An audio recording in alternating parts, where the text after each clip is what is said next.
Hello guys, the study classes की online classes में एक बार फिर आप सभी का हार्दिक स्वागत है। तो पिछली क्लास में हमने हिस्ट्री की क्लास है जो स्टार्ट की थी।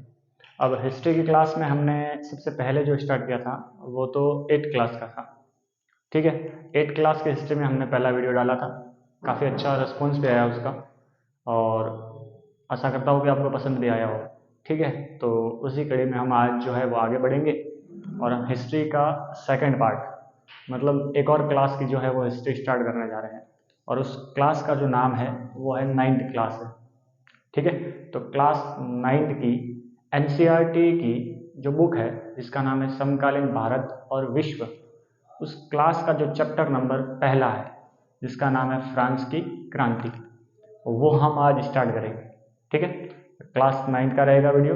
अच्छे से आप आराम से एयरफोन डाल करके या किसी भी माध्यम से आप उसको देखें और समझें। ठीक है, तो फ्रांस की क्रांति को पढ़ने से पहले मैं आपके सामने कुछ मोटी मोटी जो बातें हैं वो आपके सामने रखूंगा, और उस मोटी मोटी बातों को आप देखते रहेंगे और याद करते रहेंगे, तो क्या आपको हिस्ट्री जो है वो एक लेवल में समझ में आ जाएगी।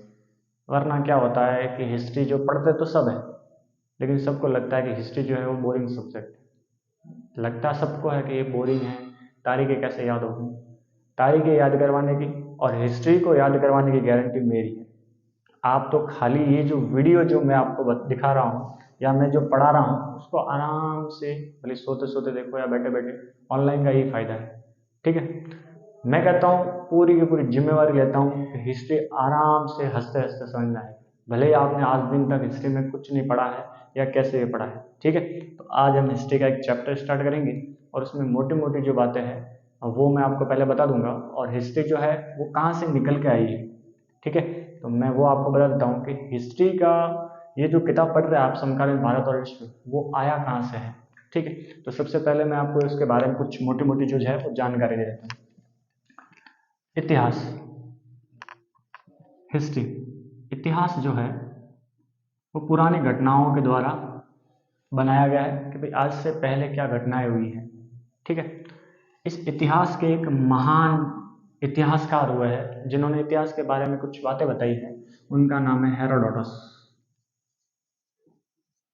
क्या नाम है? हेरोडोटस। ये जो हेरोडोटस जो है उन्होंने काल खंडों के आधार पर, कौन से खंड? काल खंड के आधार पर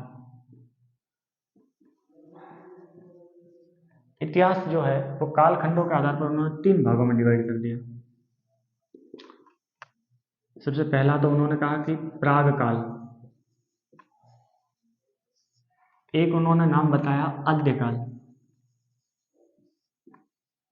और एक उन्होंने नाम बताया ऐतिहासिक काल। ये 4 बातें। हेरोडोटस महान इतिहासकार है, इतिहास के बारे में सबसे पहली बार को बताने वाला व्यक्ति है तो वो है हेरोडोटस। कालखंडों के आधार पर उन्होंने इतिहास को कितने भागों में डिवाइड कर लिया? 3 भागों में उसने क्या कर लिया? डिवाइड कर लिया। उसमें सबसे पहला है प्राग काल, आद्यकाल और ऐतिहासिक काल। ठीक है, प्राग काल में हम उन वस्तुओं को रखते हैं जिसके किसी प्रकार के कोई प्रमाण नहीं मिलते हैं, किसी प्रकार का कोई प्रमाण नहीं मिलता। जैसे मान लो मुझे पेन मिला और इसका मुझे पता ही नहीं कि ये क्या काम आता था, उसके बारे में कोई लिखित प्रमाण नहीं मिला कि इसका उपयोग जो है वो लिखने में काम आता था या किसी को मारने में काम आता था, उसका कोई प्रमाण नहीं मिलता है। ठीक है, तो लिखित प्रमाण नहीं मिलते हैं, वो कहलाता है प्राग काल। दूसरा आद्यकाल, लिखित प्रमाण तो मिलते हैं, लिखित प्रमाण मिलता है लेकिन उसको हम पढ़ नहीं सकते। जैसे फॉर एग्जाम्पल मान लो कि भाई मेरे पास में एक आपको बुक दिख रही होगी। ठीक है, अब मेरे पास में आपको एक बुक दिख रही होगी, मान लो कि भाई मुझे ज़मीन से खोदने के बाद में ये बुक मिली, और इस बुक में मान लो कि भाई लिखा हुआ है कुछ और आपको दिख भी रहा होगा लिखा हुआ है। अब मैंने ये निकाला और देखा कि मेरे को इसकी भाषा ही समझ में नहीं आई, मतलब मुझे प्रमाण तो मिला है कि ये क्या लिखा हुआ वो तो मिला है, लेकिन उसको मैं पढ़ नहीं सकता। लिखित प्रमाण, लिखे हुए प्रमाण तो मिल रहे हैं लेकिन मैं उसको पढ़ नहीं सकता। तो वो जो होगा उनको अपन कहाँ रखेंगे? आद्यकाल में। कहाँ रखेंगे? आद्यकाल में। ऐतिहासिक काल, जिसमें प्रमाण भी मिलता है, लिखित प्रमाण भी, लिखित प्रमाण भी मिलता है और उसको पढ़ भी सकते हैं आप, पढ़ा भी जा सकता है। पढ़ा भी जा सकता है, मतलब जिसके लिखित प्रमाण भी अपने को मिलते हैं और उसको पढ़ा भी जा सकता है, उस काल को क्या कहते हैं? ऐतिहासिक काल। ठीक है, तो अपन पढ़ रहे हैं हिस्ट्री। हिस्ट्री का जो जन्मदाता है वो कहलाता है हेरोडोटस। काल खंडों के आधार पर हेरोडोटस जो है उसके कितने भागों में बांटा है? 3। हालांकि हिस्ट्री में बहुत अच्छी अच्छी बात है, ये तो आपको खाली एक थोड़ा सा ट्रायल दिख रहा है। ठीक है, इतिहास ये आपकी ये है कि भाई इतिहास किसे कहते हैं या ऐतिहासिक काल किसे कहते हैं? वे घटनाएं जिसके लिखित प्रमाण मिलते हैं लेकिन उसको पढ़ा भी जा सकता है, वो सब की सब बातें कहाँ आती है? इतिहास के अंदर आती है। कहाँ आती है? इतिहास में। फिर इतिहास के वापस 4 भाग है, ये विशेष ध्यान रखना। इतिहास के वापस कितने टाइप से? 4। पहला वाला तो है प्राचीन इतिहास, दूसरा मध्य इतिहास, और जो लास्ट वाला है तीसरा वाला वो कहलाता है आधुनिक इतिहास, और सबसे लास्ट है विश्व का इतिहास। मतलब आप जो पढ़ोगे, फ्रांस की क्रांति है, रूस की क्रांति है, ये सब आप क्रांतियां पढ़ोगे, ये सब के सब किसका आएंगे? विश्व के इतिहास में। तो अपने 9th का जो पहला पार्ट है जिसका नाम है फ्रांस की क्रांति, तो ये फ्रांस की क्रांति है वो कहाँ से निकल के आई है? विश्व के इतिहास से। इसका मतलब इस विश्व के इतिहास में जो भी आपको प्रमाण मिलेगा वो पढ़ा भी जा सकता है और लिखा हुआ है, मतलब आपको लिखित प्रमाण भी मिलते हैं और वो पढ़ा भी जा सकता है। जैसे आपने नाम सुना होगा अभिलेख वगैरह है, या कोई भी आपने शिलालेख है, ऐसे बहुत सारे आपने नाम देखे होंगे, तो वो सब के सब जिसको पढ़ा भी जा सकता है वो आएगा अपने। तो अपन जो टॉपिक तैयार कर रहे हैं जिसका नाम है फ्रांस की क्रांति, वो आया है अपने विश्व के इतिहास से। विश्व का इतिहास मतलब ऐतिहासिक काल। ऐतिहासिक काल का मतलब है कि वे वस्तुएं जिसके लिखित प्रमाण मिलते हैं और उनको पढ़ा भी जा सकता है कि उनको आप कैसे यूज कर सकते हैं, कैसे उपयोग, पहले वाले लोग कैसे उपयोग करते होंगे। ठीक है, तो आपको ये जानकारी जो समझ में आ गई होगी। आगे बढ़ेंगे, उसका आप पहले एक स्क्रीनशॉट ले लें। ठीक है, अभी आगे बढ़ते हैं अपन। इसी कड़ी में अपन आगे बढ़ेंगे और आगे बढ़ करके हम पढ़ेंगे फ्रांस की क्रांति। क्या पढ़ेंगे? फ्रांस की क्रांति। ठीक है, ठीक। तो अब अपने टॉपिक पे आते हैं, 9 के टॉपिक की, फ्रांस की क्रांति के ऊपर। फ्रांस की क्रांति में कुछ बातें हैं वो आपको पहले घटनाएं याद रखनी है। जैसे आपने फिल्म देखी होगी, तो फिल्म में क्या होता है, जैसे कोई मूवी आई तो मूवी में पहले लास्ट वाला जो सीन है वो पहले दिखाएंगे और पहले वाला जो है वो लास्ट में दिखाएंगे। मतलब उल्टा होता है कि नहीं होता? सेम कंडीशन फ्रांस की क्रांति में है। तो पहले तो उसको पूरा बताया गया है कि फ्रांस की क्रांति कैसे हुई, क्या फ्रांस की क्रांति है। तो सबसे पहले आपको पाठ पढ़ने से पहले आपको ये दिमाग में होना जरूरी है कि आपको फ्रांस की क्रांति में क्या क्या पढ़ना है। वरना क्या करते हैं आप, ठेठ पहले पेज से पढ़ते जाते हैं पढ़ते जाते हैं पढ़ते जाते हैं पढ़ते जाते हैं और फिर फाइनली आपको देखते हैं तो पता ही नहीं चलता कि कहाँ क्रांति हो रही है, क्या क्या हो रहा है। ठीक है, तो अपन स्टार्ट कर रहे हैं जिसका नाम है फ्रांस की क्रांति। ये जो फ्रांस की क्रांति आपको दिख रही है, ये फ्रांस की क्रांति 14 जुलाई 1789 को हुई है। फ्रांस की क्रांति कब हुई है? 14 जुलाई 1789। 14 जुलाई 1789। ठीक है, इस फ्रांस की क्रांति में हम क्या क्या देखेंगे, जो मुख्य बिंदु है वो देख लेते हैं। एक तो हम देखेंगे उसकी पृष्ठभूमि कि भाई फ्रांस की क्रांति क्यों हो रही थी, क्या कारण थे उसके, ऐसा क्या हुआ कि फ्रांस में क्रांति की जरूरत पड़ी। तो वो आ जाएगी उसकी पृष्ठभूमि कि क्रांति कैसे स्टार्ट हुई। तो ऐसा तो है नहीं कि अचानक कोई क्रांति होती है, ऐसा नहीं होता। क्रांति का एक जरिया होता है, पहले धीरे धीरे धीरे धीरे धीरे फिर वो विकराल रूप लेती है। तो पहले क्या कारण थे कि क्रांति होने वाली है या क्रांति इतनी बड़ी होगी, तो वो हो जाएगा पृष्ठभूमि में। फिर आ जाएगा क्रांति के कारण कि भाई क्या क्या उसके कारण है, वो कि भाई फ्रांस में क्रांति हुई क्यों, ऐसे क्या काम हुए, या ऐसे राजा ने क्या कर लगाए, या क्या रूल्स बनाए, या क्या राजनीतिक रूल्स बनाए उनके अकॉर्डिंग कि क्या प्रजा को मजबूर होना पड़ा और क्रांति करनी पड़ी। तो वो हो जाएंगे क्रांति के कारण। पहला क्या है? पृष्ठभूमि। दूसरा क्या हो जाएगा? क्रांति का कारण। तीसरा क्रांति के चरण। क्रांति है वो डायरेक्ट नहीं हुई है, चरणों में हुई है। मान लो अभी हुई, 5 साल बाद वापस रुक गई, और वापस हुई और वापस रुक गई, मतलब कुछ बीच बीच में गैप के अंतराल में हुई है। कोई डायरेक्ट जो है वो क्रांति नहीं हुई है, तो वो हो जाएगा क्रांति के चरण। अगला वाला वो उसका स्वरूप, कि भाई क्रांति होने के बाद में उसका क्या रूप है। क्रांति हो गई, अब प्रजा क्या काम करती है, अब उनको हैंडल कौन करता है, उनकी देखरेख कौन करता है, अब वो किसके रूल्स मानते हैं, किसकी बातें मानते हैं, वो हो जाएगा उसका स्वरूप। फिर वापिस फ्रांस पे कब्जा हो जाएगा नेपोलियन का। इसका कब्जा हो जाएगा नेपोलियन का। तो ये बातें जो मोटी मोटी बातें हैं वो हम पढ़ेंगे फ्रांस की क्रांति में। तो फ्रांस की क्रांति होती है 14 जुलाई 1789 को। और फ्रांस की जो क्रांति है उसमें क्या क्या अपन मुख्य बातें देखेंगे, तो मुख्य बातें अपन देखेंगे, एक तो देखेंगे उसकी पृष्ठभूमि देखेंगे, एक उसकी देखेंगे क्रांति के कारण देखेंगे, और एक देखेंगे क्रांति के चरण, और एक और देखेंगे हम स्वरूप, और लास्ट में फाइनली वापिस जैसे जिस राजा का राज था उसके बाद दूसरा एक शासक आएगा जिसका नाम होगा नेपोलियन। ये सब जो बातें हैं ये सब बातें हम पढ़ेंगे फ्रांस की क्रांति में। और फ्रांस की क्रांति कब हुई है? 14 जुलाई 1789। और दो तीन बातें आप ध्यान रखना, ये जो आपको फ्रांस दिख रहा है, ये फ्रांस जो पड़ता है, इस फ्रांस यूरोप महाद्वीप में पड़ता है। कौन से महाद्वीप में है? यूरोप महाद्वीप। यूरोप महाद्वीप मतलब एशिया महाद्वीप है। इस एशिया महाद्वीप के जस्ट ऊपर, एशिया महाद्वीप के जस्ट ऊपर पास में साइड में जो महाद्वीप है उसका नाम क्या है? यूरोप। ये बहुत मतलब आप कह दो कि उस टाइम में ये बहुत डेवलपमेंट महाद्वीप था। ठीक है, तो यूरोप भले ही छोटा है लेकिन बड़ा बहुत है। टेक्नोलॉजी के मामले में पूरा का पूरा हब था। सब तरीके की टेक्नोलॉजी, हर तरीके के उद्योग वगैरह सब यूरोप में थे। तो ये फ्रांस में भी कहाँ था? यूरोप में। और इस फ्रांस की जो राजधानी है, कैपिटल है, राजधानी है जिसका नाम है पेरिस। फ्रांस की राजधानी का नाम क्या है? पेरिस। याद रखो, हम पढ़ रहे हैं फ्रांस की क्रांति। फ्रांस की क्रांति हुई है 14 जुलाई 1789 और यूरोप महाद्वीप में फ्रांस है और राजधानी कहाँ है? पेरिस में। फ्रांस की क्रांति में मोटे मोटे बिंदु क्या देखेंगे? पृष्ठभूमि देखेंगे, क्रांति के चरण देखेंगे, क्रांति के कारण, क्रांति के चरण, उसका क्या स्वरूप है, और नेपोलियन ने वापस किस प्रकार से कब्जा कर लिया। जैसे पहले वाला जो शासक था, जैसे यहाँ पर लुई वंश का शासक था, बुर्बो राजवंश। ठीक है, तो बुर्बो राजवंश के बाद में दूसरा कौन आया? तो नेपोलियन आया, और उसने किस प्रकार से वापस जो है वो फ्रांस पर कब्जा किया, या फिर किस प्रकार अपनी सत्ता जो है वहां पर रखी। तो वो सब बातें जो अपन देखेंगे। ठीक है, अब हम स्टार्ट करते हैं। तो अब हम जो है वो स्टार्ट कर रहे हैं फ्रांस की क्रांति। ठीक है, तो फ्रांस की क्रांति जो है हम स्टार्ट करेंगे। आप आराम से वीडियो को देखते चले। ठीक है, मैं आपको अच्छे से ये सब बातें जो है याद करवा दूंगा, ये गारंटी है।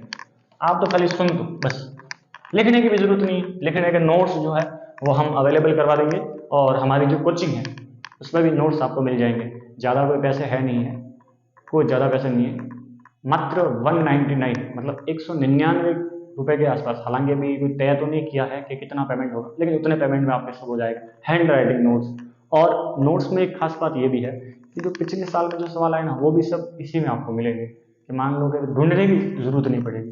ठीक है, तो आगे बढ़ते हैं अपन। तो आगे बढ़े, हम पढ़ रहे हैं फ्रांस की क्रांति।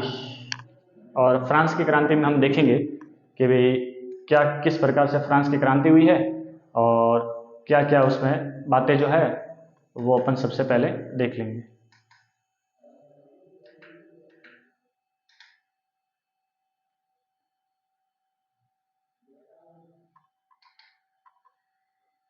ठीक है, तो आपके सामने ये थोड़ी क्या टेक्निकल एरर आ रहा है।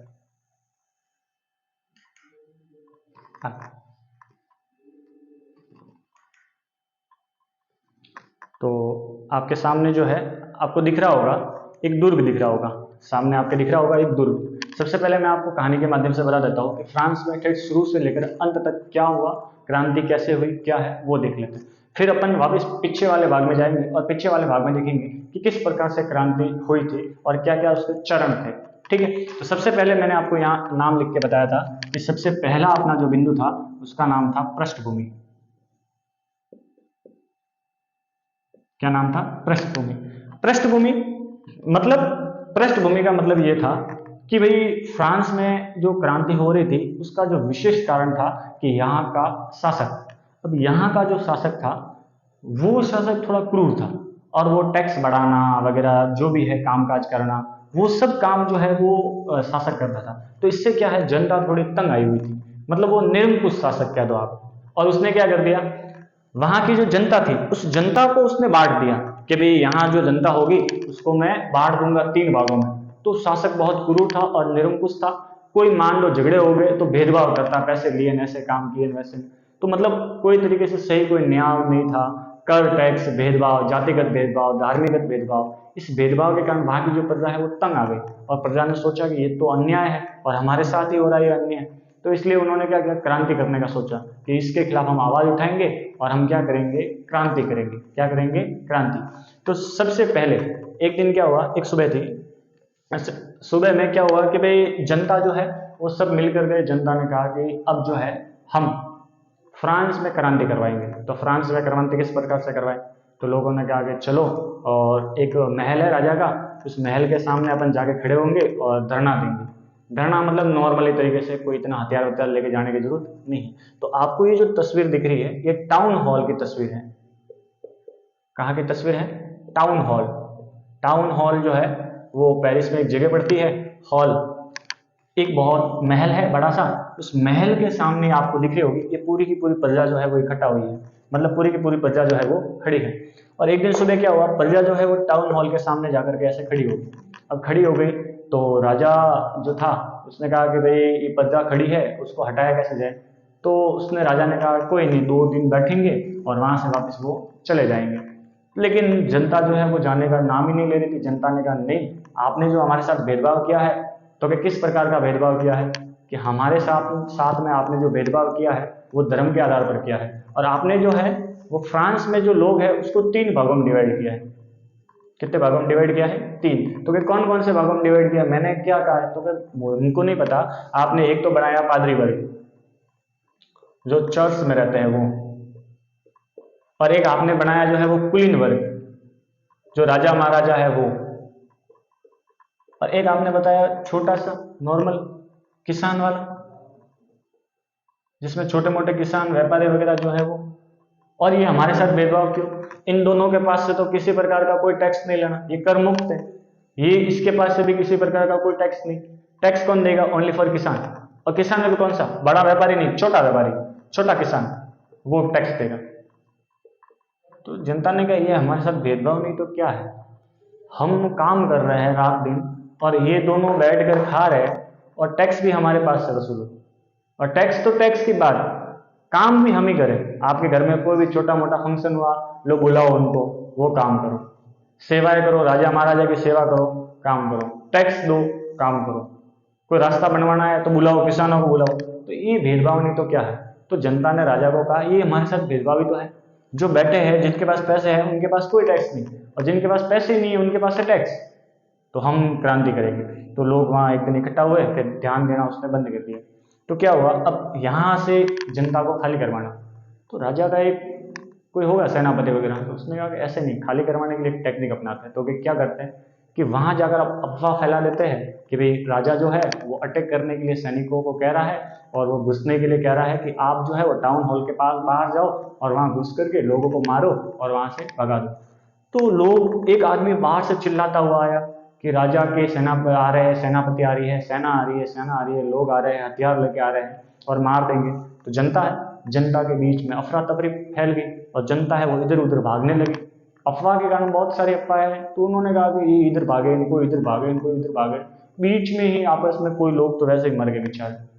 अब फाइनली ये सारी की सारी जनता जो है वो देख रही थी कि भाई उनके पास हथियार है तो अपने पास में भी हथियार होने चाहिए।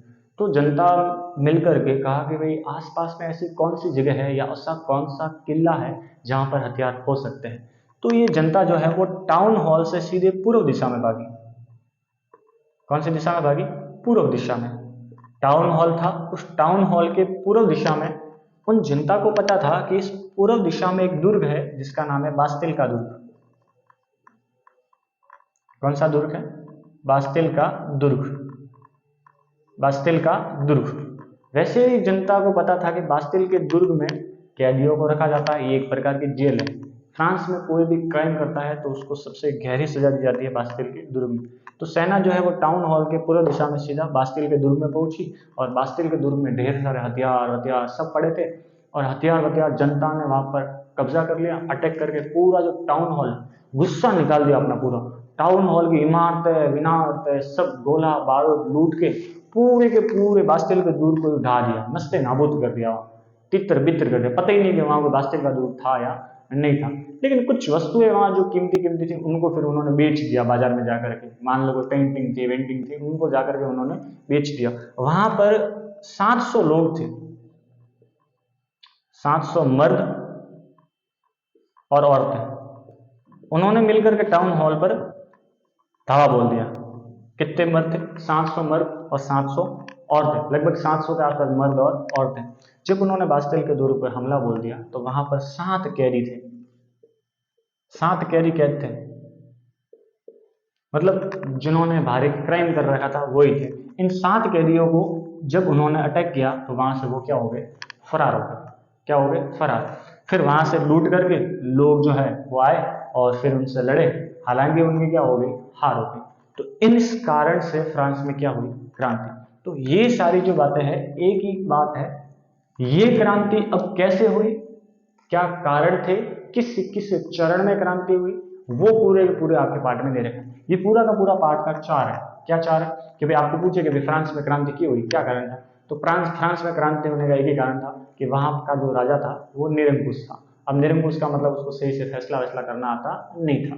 तो और क्या था कि और के लोगों के साथ भेदभाव किया करता था। कि किस प्रकार से? कि धर्म के आधार पर। तो कि कैसे धर्म? कि उन्होंने जो है वो फ्रांस में लोगों को या वहां की जनता को 3 भागों में डिवाइड कर दिया। तो कि कैसे? तो कि ये एक तो बना दिया उन्होंने पादरी वर्ग, एक बना दिया उन्होंने कुलीन वर्ग, और एक बना दिया किसानों का जो है वो सामान्य नॉर्मल, जिसमें व्यापारी छोटे मोटे किसान वर्ग था वो। तो अब तो कि इससे क्या हो गया? तो कि इससे बहुत कुछ हुआ कि इन दोनों से तो वो टैक्स लेते ही नहीं थे। टैक्स किससे लेते थे? केवल और केवल किसानों से टैक्स लेते थे। तो ये भेदभाव ही तो है भाई। टैक्स तो चलो कोई नहीं, टैक्स भी दे दे, काम भी हो तो किसानों को पकड़ के लाओ, सड़क बनानी है तो कि किसान को पकड़ के लाओ, ये कहाँ तक सही है? तो फिर किसानों ने कहा नहीं, अब हम करेंगे क्रांति। तो टाउन हॉल के सामने जाकर धरना दिया तो किसी ने अफवाह फैलाई कि भाई साहब क्या हुआ? तो कि वो आ रहा है राजा जो है वो निरंकुश शासक जो है वो सेना लेके आ रहा है और अंदर घुस भी गई है सीमा के अंदर। तो फिर लोग इधर उधर भागे। तो उनको पता है कि उनके पास हथियार है, अपने पास भी हथियार होने चाहिए, हम लड़ेंगे। तो बास्टिल का दुर्ग पूर्व दिशा में पड़ता है, वहां 700 मर्द और औरतें पहुंचे और बास्टिल के दुर्ग को लूट लिया और लूट करके उसको पूरा का पूरा ढा दिया। क्योंकि उनका गुस्सा पहले से ही था बास्टिल के दुर्ग। कोई मान लो जुर्म नहीं किया तो भी पकड़ के कहाँ डाल दिया? बास्टिल के दुर्ग। तो उन्होंने उनको क्या कर दिया? तहस नहस कर दिया। ठीक है, तो ये है उसकी पूरी की पूरी पृष्ठभूमि कि क्रांति क्यों हुई या क्या क्या उसके कारण थे। अब हम उसको व्यवस्थित कि कहाँ से क्रांति जो है वो स्टार्ट होगी वो देखते हैं। ठीक है, इसको आप उतारने लायक तो कुछ है नहीं, आपको नोट्स मिल जाएंगे, आप तो खाली समझते चलो। ठीक, आगे बढ़ते हैं अपन।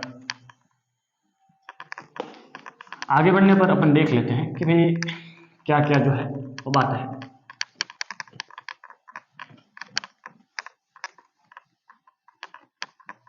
ठीक है, आगे बढ़ने पर हम देखते हैं कि भाई बास्टिल के दुर्ग में क्या क्या जो है वो हुआ था। ठीक है, अब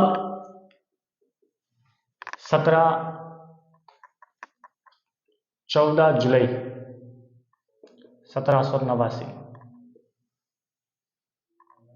से पहले इस फ्रांस में एक शासक रहता था, उस वंश का लुई वंश। कौन सा वंश था? लुई वंश। और लुई वंश में भी उनका एक वंश का नाम था बुर्बो वंश, बुर्बो राजवंश। कौन सा राजवंश था? बुर्बो राजवंश। उस बुर्बो राजवंश में जितने भी राजा हुए उन राजाओं के जो नाम है वो लुई के नाम पर पड़े। लुई 13, लुई 14, लुई 15, लुई 16, मतलब 16वां शासक हुआ था 16, 13वां शासक हुआ था 13वां, पीढ़ी दर पीढ़ी चलते आते हैं, वो की कोई बात है। ठीक है, तो इसमें भी सबसे पहला वो शासक था जिसका नाम था लुई 14। अब लुई 14 जो है वो एक योग्य शासक था। कैसा शासक था?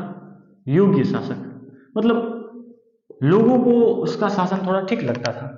जो बाकी के थे उनकी तुलना में उसका शासन ठीक था। किस प्रकार से ठीक था? वो न्याय सही तरीके से करता था और काम वाम में भी वो थोड़ा ठीक ठाक था। कि भाई मान लो किसी के साथ भेदभाव है, टैक्स लेना वैक्स लेना, ये उसके मतलब नहीं था। इसी की कड़ी में जब लुईस 14 की मौत हो गई तो आया लुईस 15 और इसी के बाद में आया लुईस 16। लुईस 15 और 16 ये थोड़े अयोग्य शासक थे। कैसे शासक थे? अयोग्य शासक थे। लुईस 15 और लुईस 16 ये दोनों के दोनों कैसे शासक है? अयोग्य। और लुईस 14 जो है ये कैसे शासक है? योग्य शासक। लुईस 15 और 16 के बाद 16 तो बहुत ही मतलब बात ही नहीं करनी कि कोई मतलब शासन का उसका कोई तरीका नहीं, लोगों के साथ भेदभाव करना, मारपीट करना, टैक्स लगाना, मजे आया तब टैक्स लगा दिया, दूसरे मान लो कोई देश लड़ रहे तो भाई साहब बीच में ही जाके टांग अड़ाने लगे। तो ये मतलब इससे क्या हुआ कि फ्रांस को बहुत बड़ा नुकसान हुआ। तो फ्रांस की जनता जो है वो ऐसे परेशान थी। ये लुईस 14 जो है उसने शादी कर ली। फ्रांस के पास में एक जगह पड़ती है जिसका नाम है ऑस्ट्रिया। क्या नाम है? ऑस्ट्रिया। ऑस्ट्रिया की जो राजधानी है, कैपिटल है, सब कैपिटल, वो है वियना। और ये भी पड़ता है अपने यूरोप में, पास में है। मान लो ये जो है ये पेरिस है, पेरिस मतलब फ्रांस, और फ्रांस के पास में है ऑस्ट्रिया। क्या है? ऑस्ट्रिया। तो लुईस 14 एक दिन क्या हुआ, घूमते घूमते गया होगा। अब घूमते घूमते सीमा के बाहर गया तो सीमा के बाहर में देखा होगा किसी महारानी को अच्छी सी, तो देखा तो एक ही झटके में प्यार की पागल। तो कहा कि शादी करनी तो अब ऑस्ट्रिया में राजकुमारी से करेंगे। तो बुरबू राजवंश का जो ये लुईस 14 था उसने पापा को कहा, पापा शादी करनी है, सामने एक देश है, पास में ही है, अच्छा रिलेशन रहेगा, कहीं दूर जाने की भी जरूरत नहीं पड़ेगी। तो हाँ ठीक है। तो प्रस्ताव भिजवाया। तो राजकुमारी एक ऑस्ट्रिया की राजकुमारी थी, उस राजकुमारी का नाम था एंटोइनेट। ऑस्ट्रिया की राजकुमारी नाम क्या? एंटोइनेट। फिदा कौन हो गए? लुईस 16। लुईस 16 है वो फिदा हो गया एंटोइनेट से। शादी करनी तो अपने किसके साथ करनी? एंटोइनेट के साथ, वरना आपने शादी करनी ही नहीं। तो लुईस 16 जो है पिताजी ने समझाया, अरे तू छोटा है, 20 साल का ही है ना पापा, अपने तो शादी करनी मतलब करनी, 20 साल का हो 10 साल का हो, अपने तो एक झटके में बस प्यार हो गया तो अपनी शादी तो करेंगे। तो 20 साल कहते हैं कि 20 साल की उम्र में, 20 साल की उम्र में, 20 साल की उम्र में जो है ये क्या बन गया? राजा बन गया। और ऑस्ट्रिया की जो रानी थी एंटोइनेट, उससे उसने क्या कर ली? शादी कर ली। कौन? किसने? लुईस 16 ने। किसने शादी की? लुईस 16 ने। कौन से राजवंश का है? बुरबू राजवंश का लुईस 16 जो है ये अयोग्य शासक है। इसकी उम्र जब 20 साल की थी तब उसने ऑस्ट्रिया की एक राजकुमारी है जिसका नाम है एंटोइनेट, राजकुमारी का नाम क्या है? एंटोइनेट। उससे क्या कर ली? उसने शादी कर ली। लेकिन जैसे ही उसने शादी की उसके पिताजी गुजर गए। तो उस टाइम में आसपास में युद्ध चल रहे थे। तो जब ये बना, ये एंटोइनेट से शादी करके लुईस 16 जब शासक बना, तो उस टाइम में उसके पास धन दौलत, उसके जो मतलब क्या, तो आप कोषाध्यक्ष वगैरह जो है वो भंडार वगैरह पूरी तरह से खाली थे। और खाली के भी कारण थे कि जब लुईस 15 के बाद लुईस 16 गद्दी पर बैठा, शादी वादी कर ली धूमधाम से, पैसे की बर्बादी कर ली, बहुत पैसे उड़ाए, भंडार देखा तो भंडार तो क्या खाली है, भंडार में तो कोई है ही नहीं। तो फिर लुईस 16 ने कहा पैसे गए कहाँ? भाई साहब तू शादी करके आया, मैंने तेरे को कहा था कि शादी में थोड़ा कम खर्चा कर, तूने तो पैसे ही उड़ा दिए। तो मैंने इतने तो उड़ाए नहीं। अरे तेरे को पता नहीं है, तू तो कोई और ही ख्यालों में खोया हुआ था, तूने सब के सब पैसे उड़ा दिए, अब कोषाध्यक्ष में कोई बचा ही नहीं। तो उसके भी दो कारण थे कि भाई लुईस 16 जब शासक बना, लुईस 16 जो था जब शासक बना तो उसके जो धन था फ्रांस में वो पूरी तरह से क्या हो गया? खाली। और उसके कारण कि भाई जब वो बना तो उसके टाइम में ही धन जो है वो खत्म क्यों हुआ? तो पहला तो एक दुर्ग पड़ता है, आलीशान दुर्ग, वर्साय महल। कौन सा महल? वर्साय का महल। वर्साय के महल जो है वो भयंकर प्रसिद्ध थे। उनकी मतलब आन बान शान में बहुत पैसे उड़ाए, दीवारों को सजाने में वगैरह वगैरह, फिजूल के खर्चों में उसने पैसे उड़ाए। तो इस कारण वर्साय के जो महल है उसमें फिजूल के खर्चों के कारण वहां का जो पूरा का पूरा पैसा है वो खर्च कर दिया। और दूसरा, तब दूसरे देशों के बीच में जाकर टांग अड़ाता है। जब यूएसए का युद्ध चल रहा था तो भाई साहब बीच में ही कूद गए। अब बीच में कूदे तो फिर बहुत जन धन हानि हुई, खूब सारी जन धन हानि। ठीक है, किसका? लुईस 14 का। इसीलिए लुईस 14 को क्या कहते हैं? अयोग्य शासक। मतलब उसको पता ही नहीं है कि राजा बनने के बाद में शासन या प्रजा को संभालना आसान नहीं है, मुश्किल है। और छोटा सा 20 साल का नौजवान है, उभरता हुआ खून है, उसको तो पता ही नहीं है क्या करना है। उसको तो भाई साहब घूमने गए, शादी कर ली, शादी करके पैसे उड़ाए, उसको पता ही नहीं कि पैसे कहाँ से आए और कहाँ गए। ठीक है, तो ये सब लुईस 16 के बारे में है। तो ये उसकी पूरी की पूरी पृष्ठभूमि है कि भाई कहाँ से ये स्टार्ट हुई। अयोग्य शासक है, इसीलिए लोगों ने क्या कर, अब उसके पास पैसे नहीं, अब पैसे नहीं तो वो क्या करेगा, टैक्स लगाएगा। क्या लगाएगा, टैक्स। अब वो क्या करेगा कि भाई टैक्स लगाएगा, जहां फ्रांस की जनता है उसके पास क्या लगाएगा, टैक्स। तो नेक्स्ट जो है वो हम थोड़ा आगे देखेंगे, क्योंकि मुझे भी थोड़ा कहीं निकलना है। ठीक है, नेक्स्ट अपन देखेंगे कल। आपको एक विशेष और सूचना दे देता हूँ, 2 मिनट लगेंगे, हालांकि ज़्यादा समय तो नहीं लगेगा।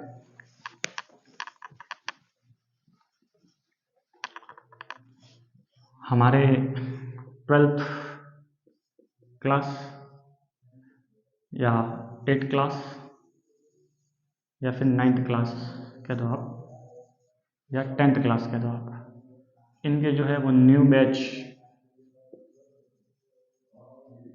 वो स्टार्ट कर रहे हैं हम दीपावली में। अब दीपावली का एक विशेष बैच रहेगा जिसमें हम 15 दिन में हम क्रैश कोर्स करवाएंगे, जो इम्पोर्टेंट होगा और वही करवाएंगे।